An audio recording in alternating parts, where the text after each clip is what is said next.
colaadda Ukraine duulaanka Ruushka ma u socdaa sidii la filayay waa su'aal ay isweydiinayaan bulshada caalamka.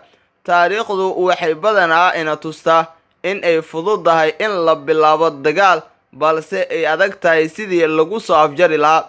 Marka laga hadlayo duulaankii Maraykanku hogaaminayay ee Afghanistan 2001 iyo Ciraaq 2003 iyo waqtiga uu qaatay, waxaa laga cabsi qabaa in dagaalka madaxweyne Vladimir Putin ee Ukraine uu kuwaasi la mid noqon doono. Ed Arnott oo ah khabiir ku takhasusay amniga Yurub kana tirsan macadka Royal United Service Institute ayaa ku tilmaamay weeraradii ugu horeeyay ee Ruushka mid aad u liita ama ka gaabis ah sidii la filayay. Ruushku ayaan u isticmaalin madaafiicda iyo duqeymaha cirka sidii laga filayay, laakiin Master Arnold wuxuu ku daray qodobka muhiimka ah ayaa in ay wajahayaan iska caabin aad u adag, taas oo aan u maleynayo in aysan filinin.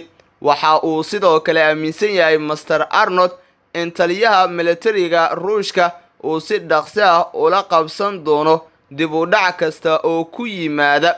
General Sir Richard Barons oo hore u ahaan jiray taliye sare oo ka tirsan militariga Ingiriiska ayaa sheegay in ay weli u muuqato in Ruushku ay si degdeg ah wax uga bedeli doonaan ujeedooyinkooda ciidan. General Barons waxa uu sheegay in ay iska caddahay ujeedooyinka bilowga ah ee duulaanka Ruushka ee ku salaysnaa in la jebiyo militariga Ukraine, meeshana laga saaro dowladda dhexe laguna daro qayb ka mid ah Ukraine dalka Ruushka. Ciidamada Ruushka ayaa sameystay buundo dhanka dhulka ah oo soo gasha gudaha Ukraine kana soo baxda Crimea oo ay duulaan ku qaadeen sanadkii 2014. Ed Arnold ayaa tan ku tilmaamay ujeedo toosan, balse waxay isku dayi karaan in ay hareereeyaan ciidamada Ukraine ee difaacaya bariga. Qaar ka mid ah ciidamada ugu khibradda badan dalka Ukraine ayaa la dagaalamaya kooxaha gooni u goosadka ah ee Ruushka taageero 8 sano ee la soo dhaafay.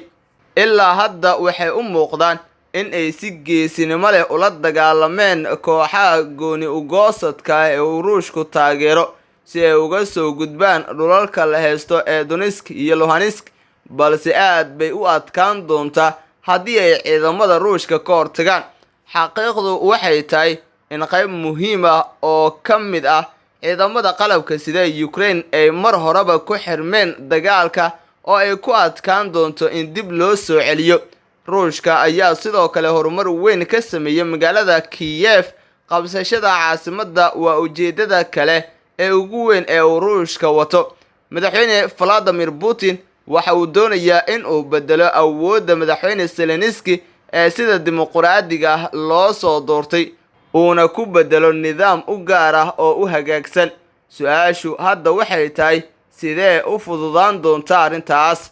Ciidamada Ruushka ayaa u muuqda kuwo isku dayaya in ay magaalada hareereeyaan, laakiin waxay u badan tahay in ay la kulmaan iska caabin adag. Haddii ay qabsadaan Kiev iyo dalka intiisa kale, markaas Master Arnold wuxuu soo jeedinayaa in ay jiri karto fursad yar oo loo sii riixi karo ciidamada Ruushka dhanka galbeedka.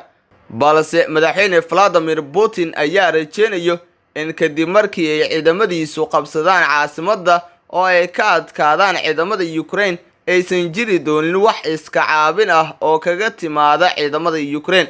General Barons waxa uu aaminsan yahay in inkasta oo Ruushku uu haysto xoogag oo kaga adkaan karo ciidamada Ukraine, waxaa taasi bedeli kara kacdoon aad u adag oo kaga yimaada reer Ukraine.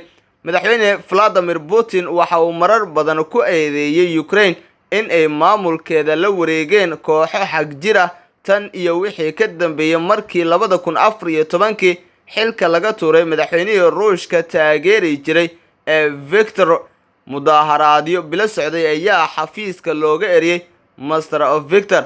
Ruushku waxa uu arrintaasi uga argoostay la wareegistii gobolka Crimea ee koonfurta Ukraine iyo in uu dhanka bariga ka kiciyay kooxo falaaga ah.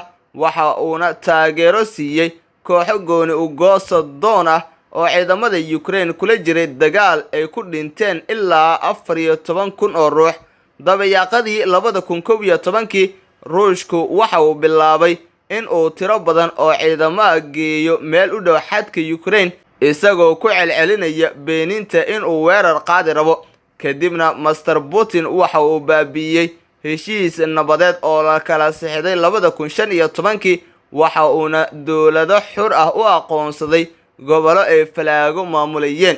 Ruushku waxa uu muddo dheer ka soo horjeeday in Ukraine ay ku biirto midowga Yurub iyo in ay xubin ka noqoto isbahaysiga difaaca reer galbeedka ee NATO.